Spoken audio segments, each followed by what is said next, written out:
A man might say women aren't meant for combat, while a woman might say men do nothing but watch sports.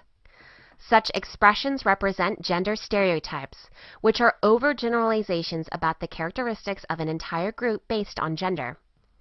While women were barred from serving in military combat in Western nations until the latter half of the 20th century, in recent times they have served in combat roles as capably as men.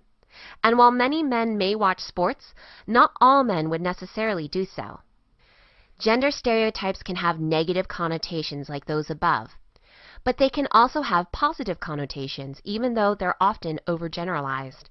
For instance, the notion that women are better caregivers than men is a positive connotation, but it is a generalization and not necessarily true in all cases. This is similarly so for the notion that men are better providers than women, which, while positive, can be disapproved by looking at cases where men have abandoned their families and defaulted on child support. The impact of gender stereotypes on people in society can vary. Consider this scenario. A 2-year-old girl wanders away from her playgroup and becomes lost outside. A man happens to drive by her. He thinks about going back to help the toddler get back home or wherever it is she belongs, but he drives on instead. Later on, it turns out that the girl drowned in a garden pond.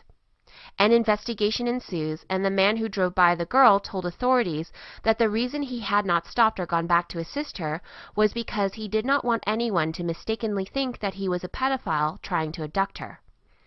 The above true story illustrates the negative impact that stereotypes, even perceived ones, can have.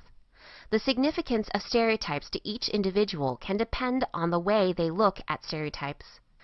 Sociologists explain the different viewpoints on gender stereotypes by looking at sociological perspectives. Here are 3 perspectives.